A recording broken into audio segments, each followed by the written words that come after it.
এয়া ছজনাৰ ফুল হয়। আজি আমি ছজনাৰ ফুল বনাম। এইখিনি মই ধুই পেলাই ফুটফুটা কেৰাহীত হেৰি কৰি পানীখিনি পূৰা টুকি ল'লোঁ, পূৰা শুকানকৈ। তাৰ লগত দিবলৈ এইখিনি সামগ্ৰী, এয়া জলকীয়া মই 6-7টামান কাটি ল'লোঁ, ফালি লৈছোঁ। এইখিনি আদা, নহৰু আৰু কেইটামান আপোনাৰ বগা সৰিয়হ আছে, তাৰ পেষ্ট। এইখিনি হ'ল জিৰা আৰু এটা শুকান জলকীয়া। তাৰপাছত এইখিনি বিলাহী লৈছোঁ মই 4টা আৰু 5-6টামান আপোনাৰ আলু আৰু এয়া হালধি, জলকীয়া গুড়া আৰু নিমখ। এতিয়া মই কেৰাহী পাতিলোঁ, তাতে তেল অলপ দিছোঁ আৰু মই অলপমান সৰহকৈ দিছোঁ কাৰণ মই যিহেতু ফুলো বেছি। তেলখিনি পকি গ'ল, তাতে মই এতিয়া এয়া জিৰা কেইটামান আৰু শুকান জলকীয়াখিনি দি দিছোঁ। এতিয়া এয়া পিঁয়াজ এটা মই কাটি লৈছিলোঁ, সেইখিনি পিঁয়াজখিনি অলপ ৰঙচুৱা হ'বলৈ দিম। তাৰপাছত আপোনাৰ তাত আদা নহৰু পেষ্টখিনি দিম। এতিয়া এইখিনি অলপমান ৰঙচুৱা হৈছে, মই এতিয়া ইয়াত কেঁচা জলকীয়াকেইটা ফালি থোৱা এইকেইটা দি দিছোঁ। বাকী আদা নহৰু পেষ্টখিনি ইয়াত দিয়া যাব।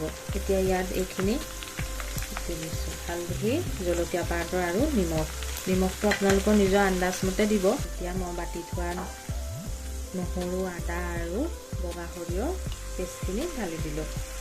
এইখিনি এতিয়া অলপ লৰাই দিছোঁ আৰু অলপ দেৰি মজ খাব। তেলটো ফুটি ওলাইছে আৰু অকণমান মজ খোৱাৰ পাছত ইয়াত বিলাহী দি দিম। অলপমান মজ খোৱাৰ পাছত তাত আলু আৰু এই ফুলখিনি একেলগে আমি দি দিম। এতিয়া আমি কাটি থোৱা বিলাহীকেইটা দি দিম ইয়াত। এতিয়া অলপমান লৰাই পেলাই অলপ দেৰি ঢাকনখন মাৰি থৈ দিম, বিলাহীখিনি গলি যাব মানে তেতিয়া। তাৰপাছত আমি ইয়াত বাকী বস্তুখিনি দি দিম, এখন মাৰি অলপমান সিজিবলৈ দিওঁ। এইখিনি এতিয়া হৈ গৈছে, মই আলুখিনিকে দিছোঁ। আলুখিনি দি পেলাই অলপমান উতলাই লওঁ। তাৰপাছত ইয়াত ছজনাৰ ফুলখিনি দি দিম। মই ইয়াত অকণমান গৰম পানী দি দিছোঁ, বেছি দিয়া নাই, অকণমান জাষ্ট আলুখিনি সিজিব পৰাকৈ অকণমান আলু পানী দি দিছোঁ। আলুখিনি সিজি গ'ল। এতিয়া মই ফুলখিনি ইয়াত ঢালি দিম। বহুতে এইটো বস্তু খাবলৈ নাজানে, কাৰণ চিনি পায় কিন্তু ফুলটো খাব লাগে বুলি নাজানে। ময়ে নাজানিছিলোঁ বাৰু প্ৰথমতে, লাহে লাহে এতিয়া গম পোৱাৰ পাছত মই খাওঁ। এইটো বহুত ভাল খোৱাটো বনাই পেলাই।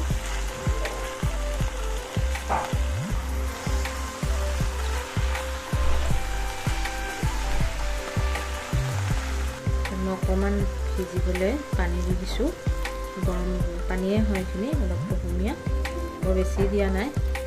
অকণমান দি পেলাই আকৌ অকণমান ঢাকনখন মাৰি অলপ দি সিজিবলৈ দিয়ে।